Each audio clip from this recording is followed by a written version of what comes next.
오늘 함께 나눌 말씀입니다. 사무엘하 12장 1절에서 14절까지 말씀 우리 함께 교독하시겠습니다. 여호와께서 나단을 다윗에게 보내시니 그가 다윗에게 가서 그에게 이르되 한 성읍에 두 사람이 있는데 한 사람은 고하고 한 사람은 가난하니 그 구한 사람이 와서 하시니 하나 가난한 사람은 아무것도 없고 자기가 사서 기르는 작은 암양 새끼 한 마리뿐이라.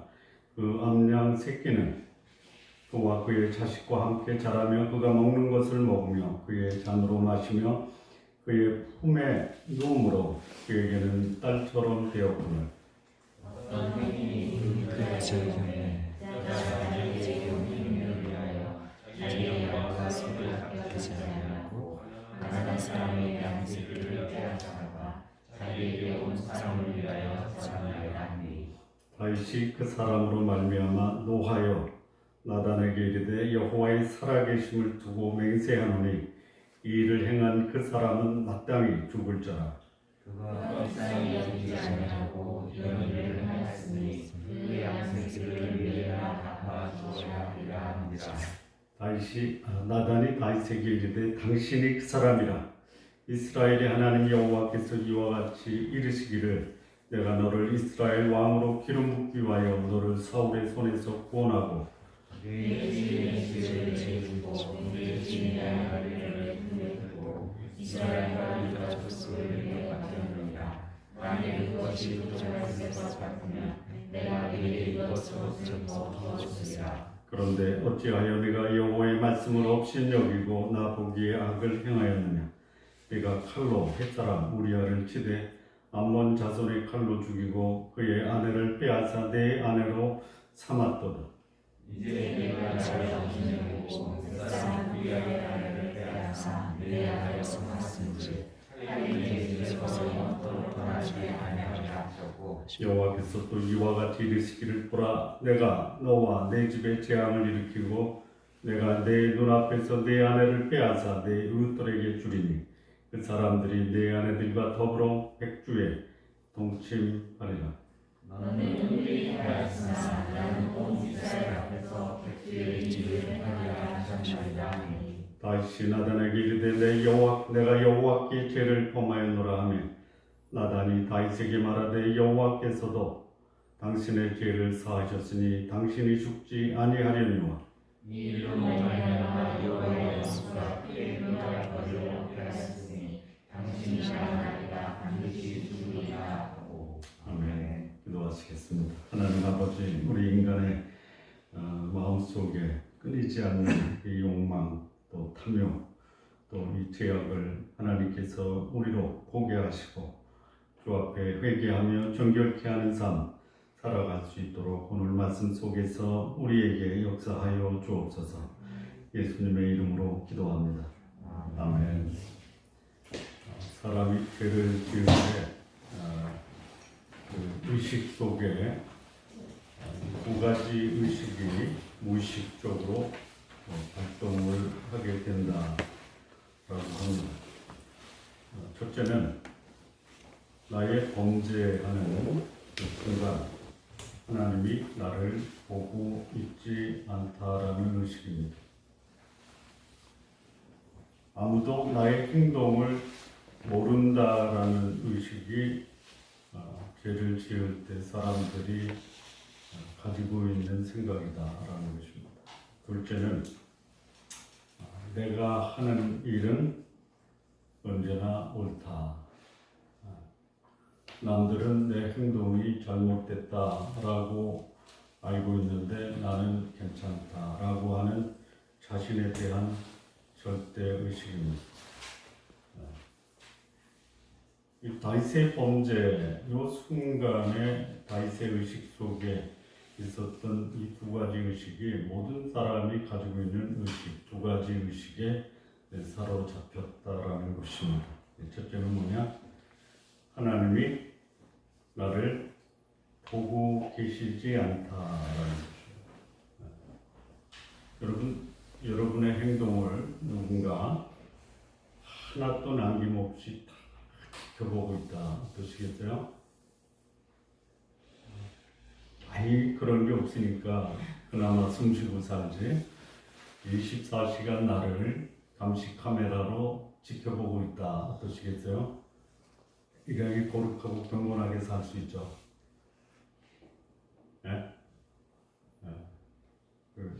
우리 남편 되는 분들은 아내에게 24시간 나를 지켜볼 수 있는, 요즘은 뭐 그런 기술이 발전해서 24시간 지켜보게 할 수 있죠. 남편들만 하십시오. 아내들은 안 해도 됩니다. 자, 그 다음에 이 다윗이 왜 내가 원하는 것은 얼마든지 나는 할 수 있다라는 생각이, 또 그만한 지위에 있었어요. 절대 왕권을 쥐고 있었습니다. 그래서 자기의 욕망을 충족하기 위해서 다른 여자의 남편을 죽일 수도 있고 죽인 다음에 그 남자의 아내를 취할 수도 있다. 뭐 이런 생각이 다윗에게 있었어요. 여러분, 이 다윗이 하나님 마음에 합한 사람입니다. 하나님 마음에 합한 사람. 이럴 수 있냐? 이럴 수 없어요. 이래서는 안 됩니다. 그런데 성경은 하나님 마음에 합했던 사람, 메시아를 이 땅에 보내기 위해서 준비된 사람, 그런데 그 사람의 생애 속에 남의 아내를 빼앗고 그 남편 된 사람은 자신의 계획과 음모 속에서 살인하는 이런 범죄를 저질렀다라는 것이에요. 저는 이 다윗의 이런 가는 사건을 보면서 한편으로는 그야말로 이 가슴이 점여오는 아픔도 느끼면서 이게 인간이기 때문에 그렇죠. 존경받을 만한 사람이 실수하면 그게 이제 위로가 되는 거 있잖아요. 한편으로는 그런 게 있어요. 진짜 존경하는 분, 진짜 존경하는 분이 예를 들어서 뭐 자녀가 잘못됐다. 그런데 그나마 그래도 내 자녀는 그분 자녀보다 조금 낫다라는 게 굉장히 위로가 되는 거예요. 이게 아주 인간의 그 소위 간사한 마음 중에 하나다라고 보는 거예요. 저도 그런 게 있어요. 그래서 나도 얼마든지 다윗과 같은 그런 환경과 처지에 있게 되면 그럴 수 있는 가능성도 있다. 그래서 조심하셔야 됩니다. 그런데 이 다윗의 의식 속에 있었던 그 첫 번째 의식, 하나님이 보고 계시지 않다라는 의식이 잘못됐어요. 하나님이 지켜보셨습니다. 환경만 지켜보는 것이 아니라 다윗의 마음도 지켜보셨어요. 사람의 마음을 감찰하시는 하나님이 다윗의 마음과 다윗의 그 범죄 현장을 지켜보셨어요. 다윗은 완전 범죄를 피했어요. 그런데 하나님은 은밀하게 지은 이 다윗의 죄를 만천하에 공개하시기 시작하십니다. 그리고 다윗을 향한 징계를 행하십니다. 이 죄는 사단의 도구예요. 어떤 도구냐? 여러분, 죄를 지을 때요, 쾌감이 있죠. 죄를 안 져보신 분들은 모르지만, 이 죄를 지을 때는 쾌감이 있어요. 그래서 죄를 짓는 겁니다. 또, 죄를 지을 때 거기에 딱도 있어요. 즐거움도 있어요. 가는 거예요. 죽을 줄 알고 가잖아요. 그런데 그 사단의 도구인 죄를 지은 그 결과는 뭐예요? 한 개인의 인생을 파괴합니다. 한 가정을 붕괴시켜요. 한 나라를 혼란으로 몰고 갈 수 있는 흉악한 무기가 뭐냐? 죄라라는 것이죠. 여러분, 그거 있잖아요. 오늘 아침에 어떤 자료를 보다가 중국 가가지고 거기는 못 가봤는데 이 낭떠러지에 이렇게 거기다 난간을 만들어가지고 거기 그 관광객들이 아주 그냥 바글바글하게 지나가는 그 사진 있죠. 절벽에 뭐한 1m 정도 되는 그 거기에 나무로 그 둘러가는 그런 게 있죠. 뭐 모험심이 많은 사람은 가는데 저 같은 사람은 심장이 떨려서 그 근처도 못 갈 것 같아요. 네. 네? 그 어디까지 했죠? 우리 예찬 형제가 뭐라고 하는 바람에 이렇게 됐죠. 못 가요 거기 근처로 두려워서. 예. 그러니까 거기 가는 사람들이 떨어질 줄 알고 갑니까? 아니면 그 스릴을 즐기는 거예요. 즐기는 거죠. 근데 저는 스릴을 즐기느니 차라리 안 간다 불안해서 그래야 되거든요. 죄를 지을 때가 스릴이 있잖아요. 근데 저는 스릴을 즐기느니 아유 두려워서 차라리 근처도 안 간다. 최고수의 그 가장 그야말로 최고수가 행하는 마지막 그 뭐라 그러죠 그거? 36. 예? 36개. 그러니까 그걸 뭐라 그래요? 예? 그 소위 그 다른 사람과 대결해서 최고수가 취하는 마지막 수가 뭐냐? 주랭랑이라는 거예요. 주랭랑. 피하는 거예요. 피하는 거. 예? 우리 성도님들 피하시기 바랍니다. 피하지 않으면 그냥 뭐 거기 쾌감도 있고 스릴도 있고 모두 있지만 결과는 뭐예요? 개인은 파괴되고 가정은 붕괴되고 나라는 혼란스러워.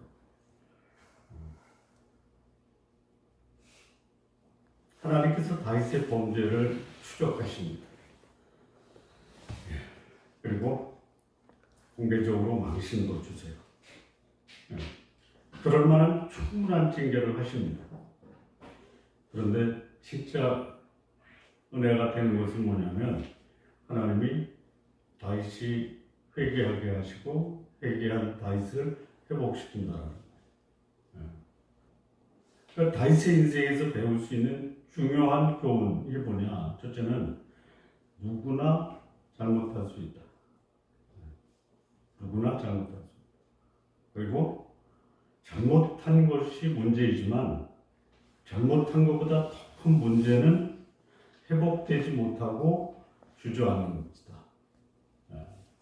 그러니까 잘못한 거는 누구나 예외일 수는 없어요. 그러나 잘못되고 나서 회복되는 것은 예외일 수도 있다.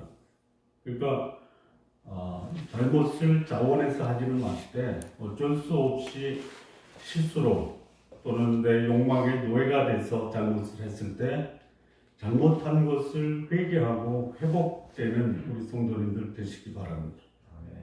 예.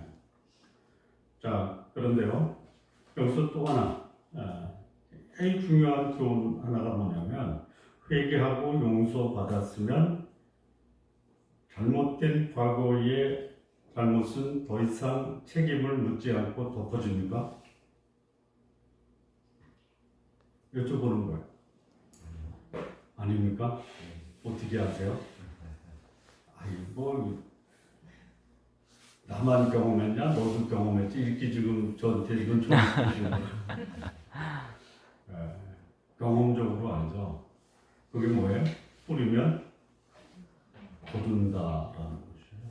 좋은 씨를 뿌렸는데 나쁜 게 맺어질 리가 없어요. 근데 나쁜 씨를 뿌렸는데 좋은 게 맺어질 수 없어요. 이게 하나님의 진리고 역사의 교훈이에요. 그리고 그 역사의 교훈과 하나님의 진리에서 예외되는 사람이 없다라는 거예요. 그래서 용서는 받았어요. 그런데 그가 뿌린 그 씨는 성장해서 죄의 열매가 맺어지는 것. 자, 그런데 여기서 또 하나 놀라운 게 하나 있는데요. 이게 뭐냐면요. 자, 잘못해서 그 뿌린 이 죄의 씨가 열매를 맺는 것을 내가 겪으면 대체로 우리의 생각이나 또 행동이나 또 우리의 그 소위 그 삶의 영향이 어떠냐면 난 이제 틀렸구나 라고 생각할 수 있죠. 그게 보통 그냥 가벼운 거라고 그냥 그럴 수 있다. 스치는 바람처럼 지나가면 괜찮은데 이게 바람이 아니에요. 다윗의 그야말로 한순간에 자기 쾌락을 위한 그런 범죄가 가정에서 소위 성폭행 사건이 벌어져요. 자녀들 사이에. 이거 하나만 해도 이건 뭐 보통 충격이 아니죠. 보통 충격이 아닙니다. 근데 거기에 자녀들 사이에 또 뭐가 벌어져요? 살인이 벌어져요. 이거 계속 할 겁니다, 앞으로. 그 다음에 또 뭐가 벌어지냐면 그 살인을 한 자식이 이제는 공개적으로 아버지 다윗에게 반기를 들고 반역을 하잖아요. 그 다음에 또 뭐를 해? 오늘 여기 본문에 나왔지만 이 다윗이 이 여자가 한두 명이 아니었어요. 그래서 다윗이 도망가면서 남겨둔 궁에 있는 이 다윗의 후궁들을 자기 아들이 백주에 공개적으로 성폭행을 하는 이런 일이 다윗의 집안에서 벌어져요. 그러면 그것이 자기의 잘못으로 인해서 벌어졌다라는 것을 알았을 때 다윗이 어떠했을 것 같습니까? 죄송합니다. 여러분들은 이런 일이 있지 마세요. 근데 누군가 우리 옆집에 어떤 분이 그런 경우를 당했다. 어떨 것 같아요? 못 살아요. 못 살아요.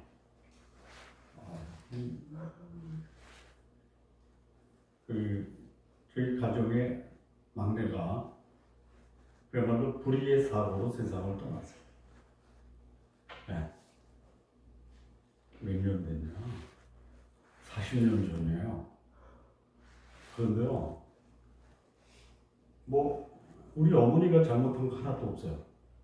근데 자식이 불의의 사고로 세상을 떠났다라는 것 때문에요, 못 사세요. 그런 거예요. 근데 여기 다 보세요. 자기의 범죄로 인해서 자녀들 사이에 성폭행, 살인, 또 자기를 향한 반역, 이게 벌어지면 거기서 다윗은 어떻게 해야 돼요? 어떻게 하는 게 상식적으로 다윗이 그럴 수밖에 없었을 것이다 하는 게 뭐냐? 나 왕 다 내려놓고 괜찮은 사람이니까 그래도 괜찮으니까 왕이 내려놓고 하나님 앞에 자숙하는 마음으로 머리 깎고 그 당시는 머리 깎은 자는 모르지만 배옷 입고 이제는 나는 자숙하는 마음으로 그 강야로 내려가서 내 인생 거기서 회개하며 살겠습니다. 이렇게 하는 게 바람직한 모습 중에 하나고, 바람직하지 않은 모습이 뭐냐? 이렇게 살아서 뭐하냐? 그래서 이 다윗의 신하 중에 그런 사람이 있잖아요. 스스로 목매어 죽으니라. 이게 있을 수 있는 가능성 중에 하나죠. 근데 다윗이 안 그래요. 그야말로 성경이 뭐라 했냐면요, 환난 중에 준비를 했어요. 뭐를 준비했냐면요, 하나님의 성전 건축을 준비해요. 이게 놀라운 거예요. 여러분, 하나님 앞에 범죄해서 하나님의 징계를 받았으면 이제는 나는 더 이상 하나님 앞에 얼굴을 들고 살 수가 없습니다. 근데 얼굴을 들어요. 하나님을 위한 성전 건축을 준비해요. 건축을 하겠다라고도 해요. 내 하나님, 너는 안 된다. 너무 많은 피를 흘렸기 때문에 안 된다.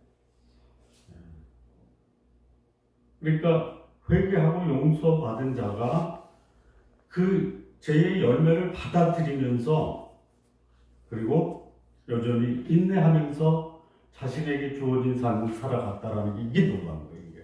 그래서 저한테 소망이 생겼어요. 나도 범죄하고 잘못한 게 많은데 뻔뻔스럽게 네가 그로서 하나님의 일을 할 수 있느냐? 이 다윗이 저한테 뭐라 나도 그랬으니까 너도 이게 은혜 아니에요?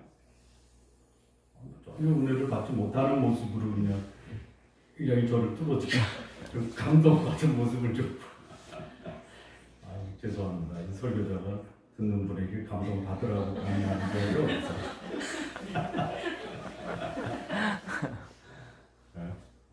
이게 은혜. 그래서 오늘 이 본문에서 나오는 다윗이 범죄 후에 하나님이 어떻게 추적하시고 그를 어떻게 회복하시는가에 대한 교훈을 본문에서 보게 됩니다. 하나님의 추적과 다윗의 회복 과정을 보면 첫 번째 이게 하나님의 추적입니다. 하나님이 사무엘하 12장입니다. 12장. 죄송합니다. 여기 10장이라고 해놨죠. 12장으로 우리 정의자매가 고쳤습니까? 아, 예. 그러니까 제가 하면 우리 정의자매는 어로 알아요. 예, 12장 1절을 보면요. 여호와께서 나단을 다윗에게 보내시니 이게 뭐냐면 이제 하나님이 다윗을 찾아가신 거예요. 하나님이 안 보셨다. 아니에요. 다 보셨어요. 그리고 하나님 직접 가시면 다윗이 당황하니까 다윗과 친했던 선지자 중에 하나인 나단을 보내셔서 다윗에게 아주 그야말로 편안하게 접근하세요. 하나님의 백성이 죄를 지을 때요. 엄한 모습으로 그냥 심각한 모습으로 우리에게 다가오는 게 아니라요. 굉장히 다정한 모습으로 찾아오세요. 다윗이 긴장이 다 풀어지겠죠. 선지자가 왜 와? 내가 잘못한 거 하나님 보셨나? 이렇게 생각하지 않을 정도로 자연스럽게 오잖아요. 그리고 보고 드릴 말씀이 있습니다. 그래요. 보고 드릴 말씀이 있습니다. 7절이에요. 아니죠. 2절부터 나오는데 그게 뭐냐면 한 마을에 두 사람이 있는데 한 사람은 부자고 한 사람은 가난해요. 한 사람은 뭐 굉장히 많은 게 있는데 그 집에 손님이 찾아와서 대접을 해야 되는데 자기께 아까우니까 옆집에 마치 자기 딸처럼 키우는 암양을 뺏어다가 손님을 줍니다. 그 얘기를 나단이 다윗에게 보고를 하는 거예요. 근데 그 말을 듣고 다윗의 반응했대요. 노하여 이 노한다라는 것이 기분 나쁘다. 여기 속에서 끓어오르는 그런 적개심이죠. 그런 나쁜 놈이냐. 죽어마땅하다 그래서. 그리고 그 빼앗아 손님 대접한 그 부자는 죽이고 그리고 재산이 많으니까 4배를 뺏어서서 가난한 사람에게 다시 소위 계산합니다. 이 죄를 짓고요, 뻔뻔한 사람도요, 자기와 유사한 죄를 지은 사람에게는 그런 반응을 보여주세요. 여기 다윗이 이런 범죄를 증거하네요. 나단이 보고한 범죄를 증거하네요. 근데 그게 다른 사람이 했다라고 하니까 그 마치 자기가 의로운 사람처럼 그렇게 분노를 내요. 근데 여기 나단이 그잖아요. 7절에 나단이 다윗에게 이르되 당신이 그 사람이다. 이스라엘 하나님 여호와께서 이와 같이 이르시기를 내가 너를 이스라엘 왕으로 기름 붓기 위하여 너를 사울의 손에서 구원하고 9절에 보니까 그런데 어찌하여 내가 여호와의 말씀을 어찌 여기고 나 보기에 악을 행하였느냐. 내가 칼로 햇사람 우리아를 치되 암몬 자손의 칼로 죽이고 그의 아내를 빼앗아 내 아내로 삼았도다. 하나님이 나단 선지자를 통해서 다윗의 죄악을 들춰내시고 이 하나님의 주죠. 하나님의 눈을 피하여 도망갈 수 있는 사람이 없어요. 그러면 하나님 앞에서 죄를 짓지 마시고요. 죄를 지으면 들춰내기 전에 자백하는 게 좋아요. 제일 좋은 게 뭐예요? 죄를 안 짓는 거예요. 죄를 안 짓 수 있는 그 비결이 뭐냐? 하나님이 지켜보고 있다. 하나님의 인도의식이에요. 하나님 앞에서요. 죄를 질 때 누가 지켜보고 있다. 사람이 지켜봐도 놀라는 심정으로 행동을 중단할 수 있죠. 근데 그냥 은밀하게 지켜보는 것이 아니라 하나님이 두 눈 무릎 뜨고 지켜보시는데 그 의식이 없으면 죄를 질 수밖에 없어요. 자, 그런데 여기서 다윗이 나는 완전 범죄를 지었다. 죄를 짓고 회개하지 않는 사람의 의식에는 뭐냐? 걸리지 않으면 된다. 그래서 걸릴 것 같으면 어떻게 해요? 그 증인들을 다 제거하잖아요. 그거는 옛날이나 지금이나 그리고 걸리지 않으면 정당하다. 큰 소리 치는 거예요. 이게 인간 심리예요, 이게. 자, 그런데 여기 다윗이요. 완전 범죄를 획책했는데요. 스스로 올무에 걸리잖아요. 요압한테 사람을 보내서 우리아를 새 전선에 보내서 그 전쟁하는 상대국에 의해서 죽게 하라. 아마 요압이 그거를 잘 간파를 했을 거예요.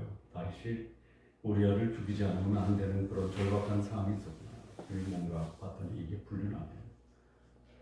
그래서 입을 막으려고 우리아를 죽인 거예요. 아무도 모를 것이다. 그리고 요압은 그 비밀을 지킬 것이다. 지킵니까? 뭐 그렇잖아요. 내가 당신한테만 얘기할게.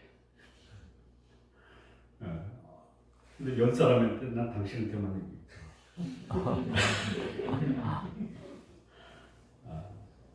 완전 범죄는 없어요. 하나님이 다윗을 추적하세요. 이를 들춰내기 시작하십니다. 그리고 이 죄를 역사를 통해서 하나님은 그야말로 공개하십니다. 이거 보면요, 이 다윗의 범죄는 지금도 우리들이 다 교회 나오는 분들 치고 다윗의 이런 그 우리아의 아내 밧세바를 가늠한 사건은 교회에 출석하는 분 치고 모르는 분 있어요? 모르는 분 있어요? 예? 근데 이게 그 전달하는 분들에 의해서 다소 그 죄의 강도가 차이가 있죠. 그러니까 여러분 이 다윗의 이 범죄 사건이요, 이스라엘 역사를 기록한 역사서에 기록이 안 된 책이 있어요. 아십니까? 예?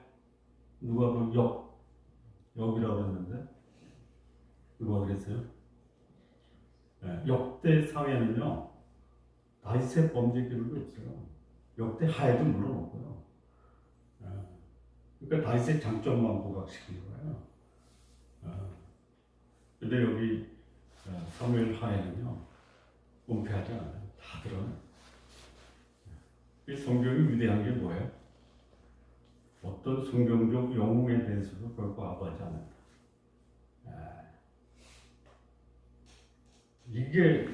이게 하나님의 그야말로 섭리고 또 우리도 마찬가지예요. 근데 여러분 그거보다 더 큰 은혜, 모든 것을 알고 계시는 하나님이 우리가 천국 가실 거죠. 혹시 나는 천국 가고 싶은 마음이 있지만 확신은 없다. 그런 분은요, 여러분의 확신을 믿지 마시고요. 하나님이 무엇을 말씀하시는가에 대해서 믿음의 근거를 두시기 바랍니다. 왜 천국 가는 게 두렵습니까? 라고 물어보면 지은 죄가 많아서. 여러분, 지은 죄가 많아서 천국 가는 게 두렵죠? 네? 그렇죠? 그런데 천국 갈 수 있는 사람이 지은 죄가 없어서 가는 사람이 있습니까? 없죠? 지은 죄가 없어서 천국 가는 사람? 한 사람. 다 결과적으로 보면 예수는 십자가에 못 박은 사람들이 다. 왜 십자가에 못 박혀 죽으셨어요? 내 죄가 너무 커서 예수님이 대신 달리신 거 아니에요. 믿음으로 받아들인 사람에게는 하나님이 뭐라 그래요? 믿음으로 말미암아 의롭다 하심을 얻었습니다. 의롭다 하신 게 뭐예요? 한 번도 죄를 지은 경험조차 의식조차 없었다라고 인정하시는 것이 하나님이 우리를 믿음으로 의롭다 하셨다라는 거예요. 그리고요, 천국에는요 없는 게 너무 많아요. 이 지상에는 너무 많은 게 천국에는 없어요. 그게 너무 많아요. 뭐가 없죠? 천국에는? 몰라요? 아픔이 없어요. 또 슬픔도 없어요. 또 어둠도 없어요. 또 죄도 없어요. 또 비난도 없어요. 정죄도 없어요. 또 거기는 칭찬만 있어요. 천국 가면요, 지상에서 살았던 모든 삶을 하나님 비디오로 전혀 그런 얘기를 하십니다. 어떤 죄를 지어도 그 죄를 위해서 하나님이 나를 대신해서 죽으셨다라는 것을 믿는 사람에게는요, 그 믿음을 하나님 기고 계시는 거예요. 여러분, 이 믿음이 얼마나 귀한지 아세요? 비근한 예로 제가 한번 말씀을 드린 것 같은데요. 노아 홍수 때 홍수로부터 구원받은 사람이 몇 명이에요? 8명이죠. 8명이 구원받을 만한 사람이에요? 예? 아니죠. 그들이 구원받은 이유는 뭐예요? 믿음으로죠. 믿음으로예요. 그 당시 전 지구상의 인류가 다 불신했어요. 예. 우리가 이 믿음이 얼마나 귀하고 소중하냐 이죠. 하나님이 그 믿음을 가진 저와 여러분에게 우리가 세상에 주어진 삶을 끝내고 천국 가면 하나님은 우리를 맞이하러 어떻게 나오실 것 같아요? 제가 이제 군대 가가지고 첫 외박을 나왔거든요. 난 그게 실감이 안 되는, 진짜 실감이 됐어요. 우리 어머니 그 버선발로 뛰어나오시더라고요. 우리 아버지는 안 뛰어나오시고.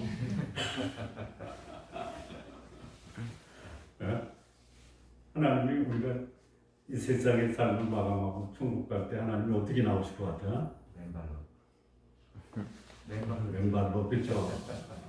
그렇죠. 버선발로 나오는 게 아니라 맨발로. 뭐 그래요? 그렇게 소중한 거예요. 죄가 없어서 깨끗해서 거룩해서가 아니에요. 뭐예요? 믿음으로 하나님 앞에 의롭다 하심을 얻어서. 이게 하나님의 은혜라는 것이. 그러나 이 땅에 살면서 우리가 죄를 지으며 그렇게 살면 안 된다. 추적하세요. 추적하세요.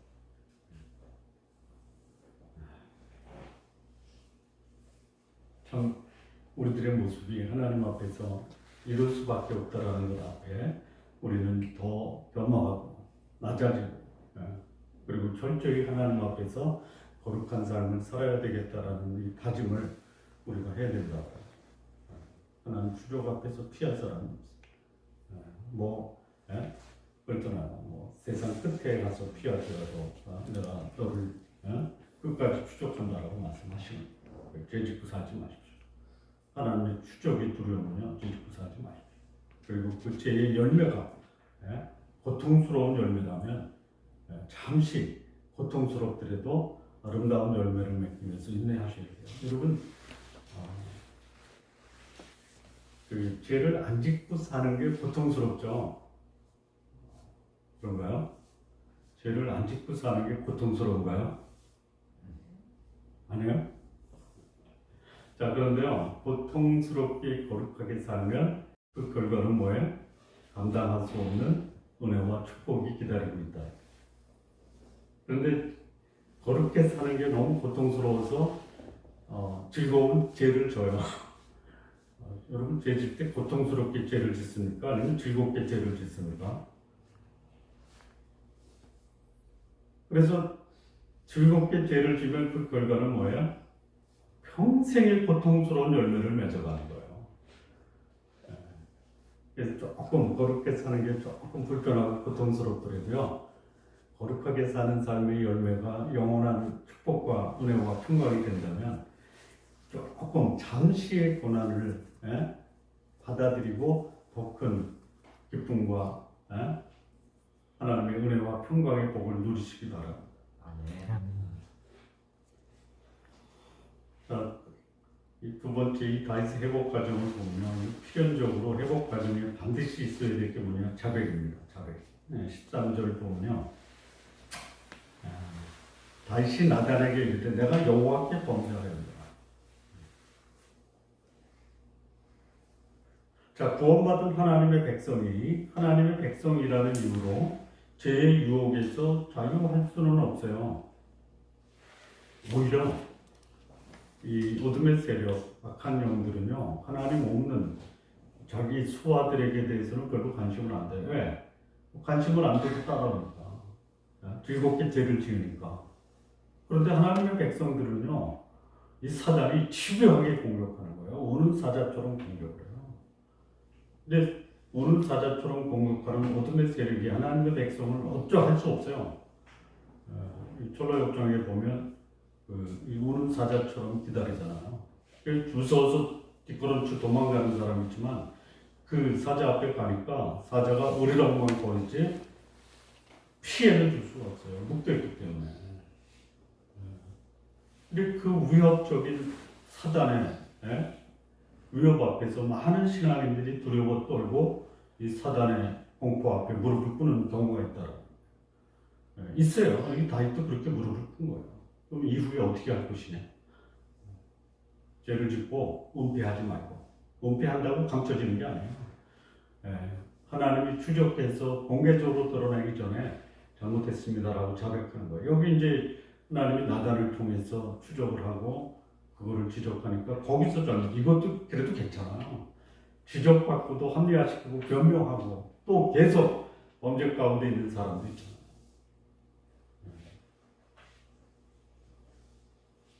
죄를 지었을 때 숨기고 은폐하는 것이 오히려 자신의 삶을 은폐합니다. 하나님으로부터 멀어지게 한다면 죄를 짓고 가능한 한 빨리 자백하고 돌이키는 것이 하나님의 백성이 하나님 앞에서 자유롭고 또 깨끗하게 되는 유일한 길이에요. 성경은 이렇게 우리에게 교훈합니다. 요한일서 1장 9절. 만일 우리가 우리 죄를 자백하면 저는 미쁘시고 우리 죄를 사하시며 모든 불의에서 우리를 깨끗게 하신다. 이 말씀을 계속 보면 만일 우리가 범죄하지 아니하였다 하면 하나님은 거짓말하는 자만. 거짓말해요. 죄를 져요. 죄를 짓고 이게 죄가 아니다. 그러면 더 이건 하나님 앞에 더 큰 범죄라.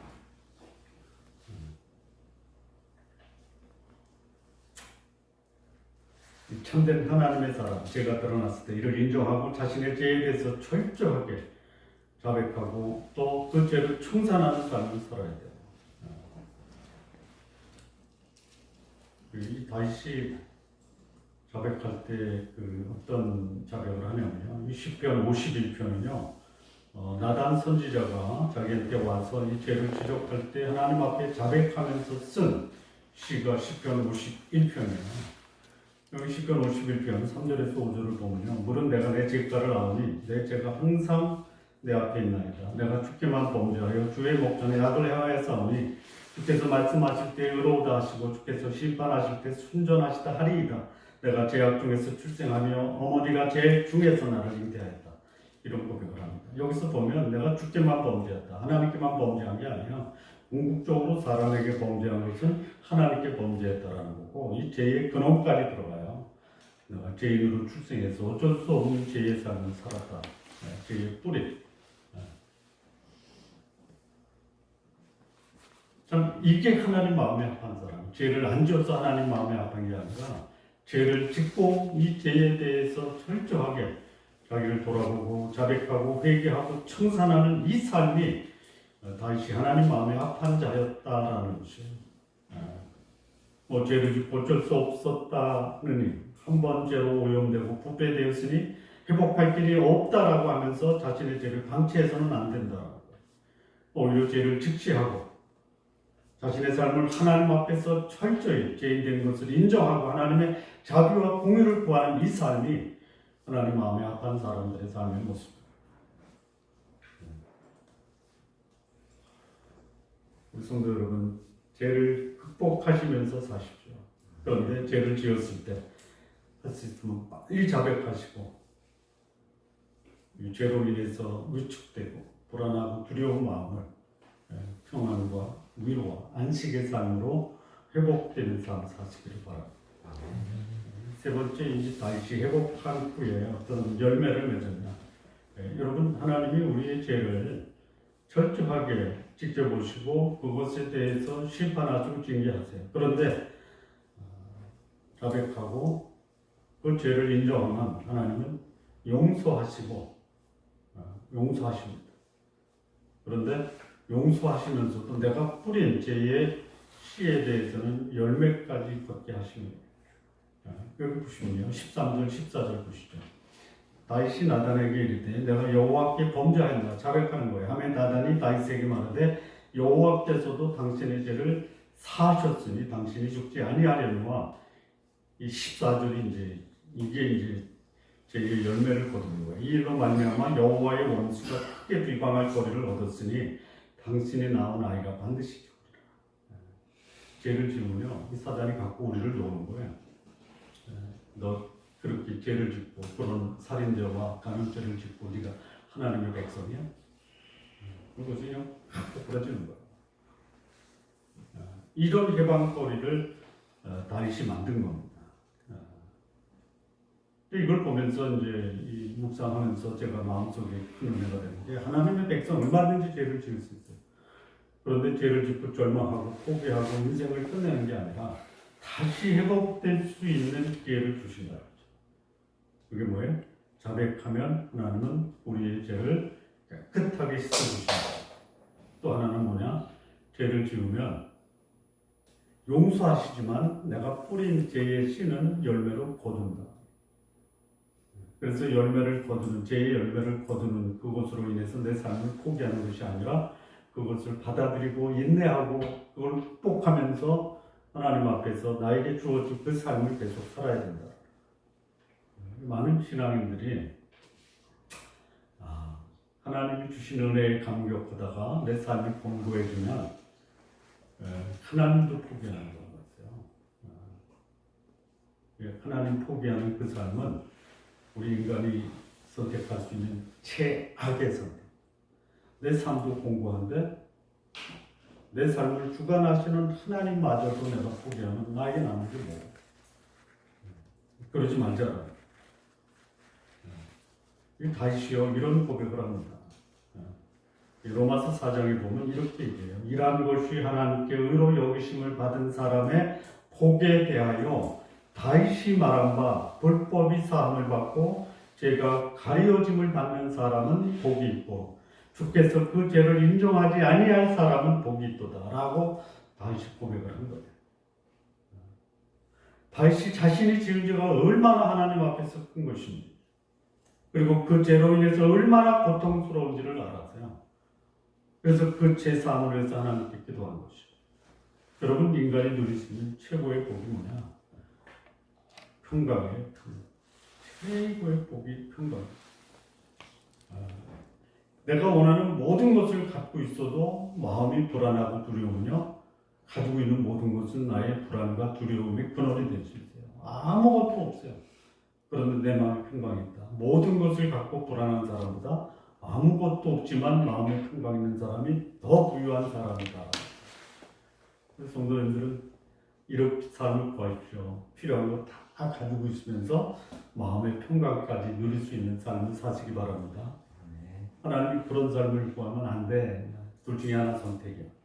필요한 거 다 갖고 불안하면서 살래? 가진 거 없어도 평강 가운데 살래? 여러분 둘 중에 하나 선택하라면 여러분 그렇게 하지 마십시오. 누릴 거 다 누리되 평강까지. 그런 삶을 우리가 어디서 누리는 거예요? 천국에서 누릴 거 아니세요?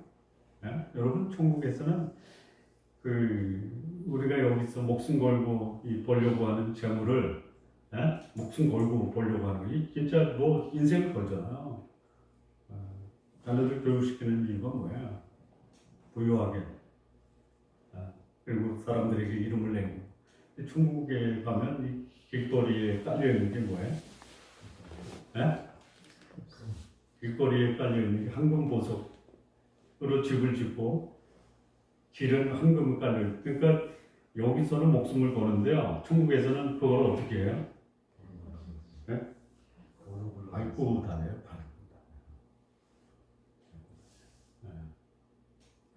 황금 보기를 흙처럼 보고요.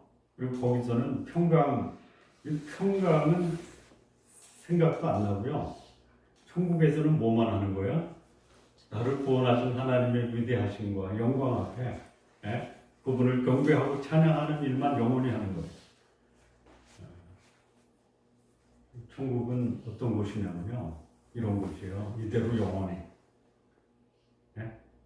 명절 때 고향 가면 여자들은 고생길이지만 남자들은 뭐라고 하냐면 사랑방에서 고스톱 치면서 이대로 영원히 이러죠. 근데 그게 돼요. 근데 천국 가면요. 이대로 영원해요.